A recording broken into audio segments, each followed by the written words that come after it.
ساری امت مل کر یہ درس دیتی کہ لوگوں نہیں، یہ بھی پیر اپنی جگہ پر اس کی کوئی حیثیت نہیں.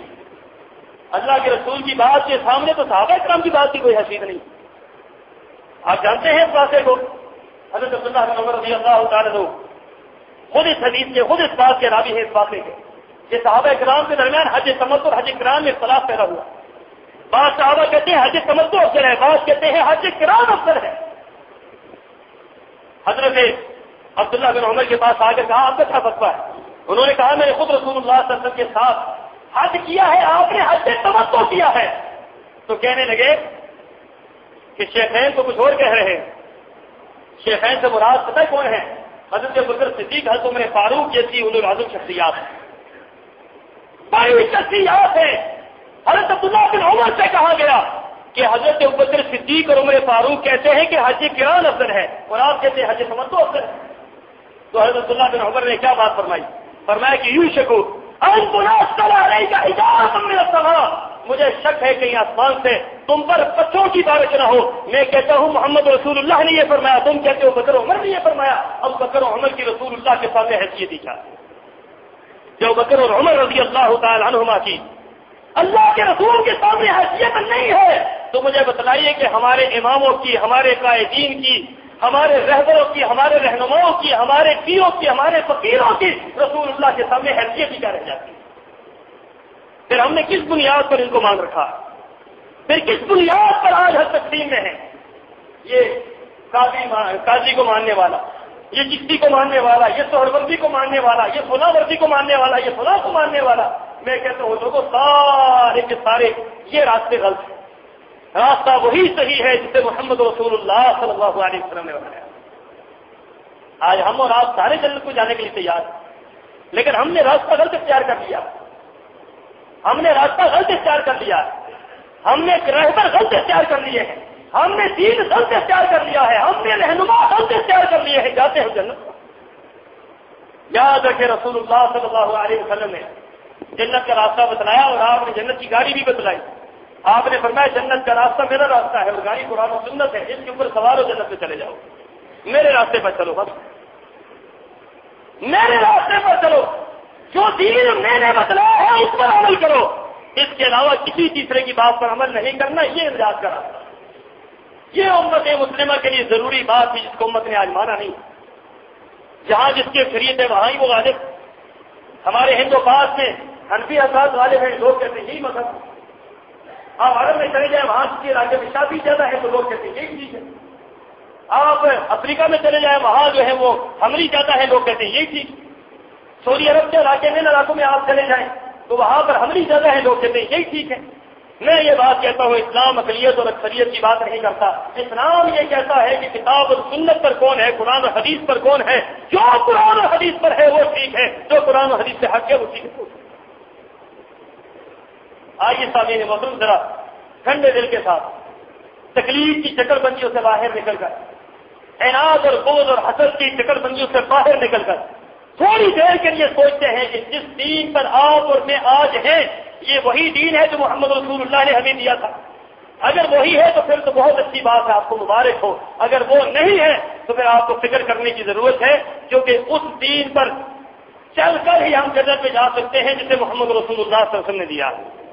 کل امت یدخلون الجنہ، میری ساری کی ساری امت میں جائے گی، جنت میں جائے گی، الا من ابا، جو جنت میں جانے سے خود انکار کرتا ہے. قیل له من ابا یا رسول اللہ، اللہ کے رسول جنت میں جانے سے کون انکار کر سکتا ہے؟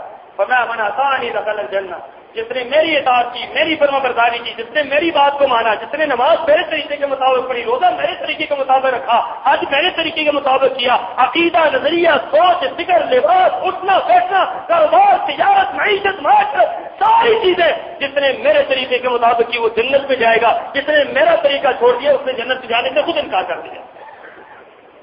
آج ہماری دعوت یہی ہے. اس دیش سے ہمیشہ کتاب و سنت کی یہ بات بلند ہوئی، کسی کو اچھی لگے یا بری لگے، کوئی اس کو مانے یا نہ مانے، یہ پیغام حق ہے. ہمارا فرض ہے کہ ہم آپ تک پہنچائیں کہ لوگوں جن راستوں پر ہم چل پڑے ہیں یہ راستے غلط ہیں. راستہ وہی صحیح ہے جسے محمد رسول اللہ صلی اللہ علیہ وسلم نے بتلایا. وہ یہ کہہ سکتا ہے کہ میں حضرت امام حنیفہ کی بات کو مانتا ہوں، وہ یہ کہہ سکتا ہے لیکن میں یہ بات کہتا ہوں کہ حضرت امام حنیفہ رحمۃ اللہ علیہ کی بات کو ماننا کیا اللہ نے فرمایا؟ بات تو اتنی ہے کہ کس نے کہا ان کی بات کو مان؟ ہر جو بندہ جس کو مانتا ہے وہ یہی کہتا ہے جی میں اس کو مانتا ہوں. بھئی آپ کو کس نے کہا آپ اس کو مانیں؟ اللہ نے کہا، اللہ کے رسول نے کہا، نہیں کہا تو پھر کس نے کہا؟ اپنی مرضی کر رہے ہیں آپ نہیں کر رہے. مرضی آپ اپنی کریں اگر اللہ سے رہیں. مرضی آپ اپنی کریں، اپنی مرضی کے مطابق دین چن لیں، اپنی مرضی کے مطابق پیر چن لیں، فقیر چن لیں، رہبر چن لیں، رہنما چن لیں، اور پھر اپنی مرضی کے مطابق جا کر اللہ سے جنت لے لیں. یہ پتہ نہیں بھیڑ نگری ہے کیا ہے کیا نہیں. یہ تو بھیڑ نگری مجھے لگ رہی ہے. خدا عقل کے نافذ ہے. خدا سوچنے کی عادت پیدا کریں کہ ہم جس راستے پر چلتے ہیں یہ راستہ ٹھیک ہے یا نہیں. اگر آپ کتاب و سنت پر آ جائیں، یہ جتنی بھی فرقہ واریت ہے، یہ جتنی امت آج اختلاف و انتشار کا شکار ہے، امت مسلمہ کے اندر آج جو گروہ بندی ہے، تعصب ہے، فرقہ واریت ہے، مناظرے ہیں، مجادلے ہیں، لڑائیاں ہیں، جھگڑے ہیں، یہ سارے کے سارے کتاب و سنت پر مٹ سکتے ہیں. آئیے کتاب و سنت کی طرف. تعالوا الى كلمة سواء بيننا وبينكم الا نعبد الا الله ولا نشرك به شيئا ولا يتخذ بعضنا بعضا اربابا من دون الله. کوئی یہ کہے کہ ائمہ پر اتحاد ہو جائے، نہیں ہو سکتا. کوئی یہ کہے کہ مزارات پر اتحاد ہو جائے، نہیں ہو سکتا. کوئی یہ کہے پیری مریدی پر اتحاد ہو جائے، نہیں ہو سکتا. ہاں اگر اتحاد ہو سکتا ہے رب کے قرآن پر ہو سکتا ہے، محمد رسول اللہ کی حدیث پر ہو سکتا ہے. اس پر اتحاد ہو سکتا. ہم اپنے سینے باز کیے ہوئے، ہم نے اپنے آپ کو اس میدان میں کھلا چھوڑ رکھا ہے کہ جو بھی کتاب و سنت کی بات کرتا ہے ہمارا دل و جان کے سامنے حاضر ہے. جو قرآن و حدیث کی بات کرتا ہے، جو قرآن کی اور حدیث کی، رسول اللہ کی اطاعت کی، رب کی فرمانبرداری کی بات کرتا ہے، اس کے لیے ہمارے سینے حاضر ہیں. ہم ہر جگہ پر اس کے ساتھ کھڑے ہونے کو تیار ہیں. لیکن جو قرآن و حدیث سے ہٹ کر فرقہ واریت کی، گروہ بندی کی، تعصب کی، علاقائی تعصب کی، نسبتوں کی جنگ و جدل میں پڑتا ہے، میں یہ کہتا ہوں کہ وہ اپنی خیر منائے. رسول اللہ صلی اللہ علیہ وسلم نے صحابہ اکرام کے سامنے ایک لکیر کھینچی تھی، ایک لمبی لکیر کھینچی، اور اس کے بعد آپ نے اس لکیر کے کناروں پر بھی لکیریں کھینچی اور صحابہ اکرام کو فرمایا کہ جو درمیان کی لکیر میں نے کھینچی ہے یہ میرا راستہ ہے، یہ صراط مستقیم ہے، یہ جنت کا راستہ ہے. اور جو ارد گرد لکیریں موجود ہیں، لکیریں موجود ہیں اسلام میں، لیکن فرمایا کہ یہ میرا راستہ نہیں ہے. ہر راستے پر شیطان بیٹھا ہے جو تمہیں گمراہ کر لے.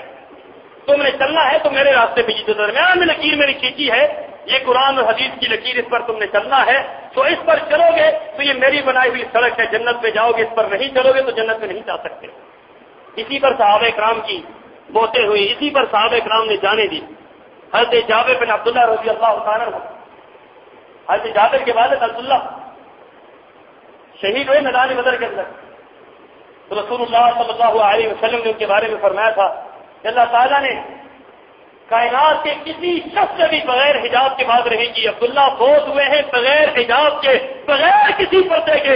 اللہ نے سامنے کھڑا کر کے حضرت عبداللہ سے باتیں کی. حضرت عبداللہ کس دین پر گئے تھے؟ کتاب و سنت پر گئے تھے، قرآن اور حدیث پر گئے تھے.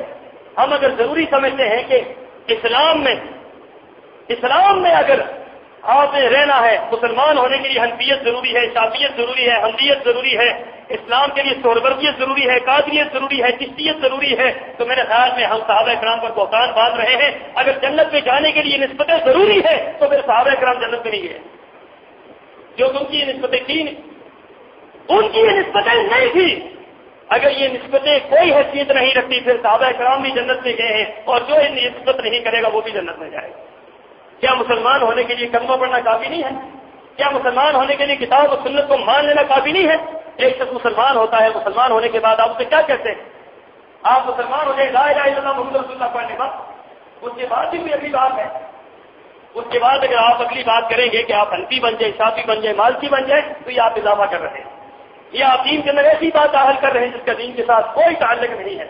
تو حضرات گرامی، اللہ تعالیٰ سے ہمیشہ دعا مانگنی چاہیے اور سوچنے کی عادت پیدا کرنی چاہیے کہ ہم جس راستے پر ہیں کیا یہی راستہ حق ہے.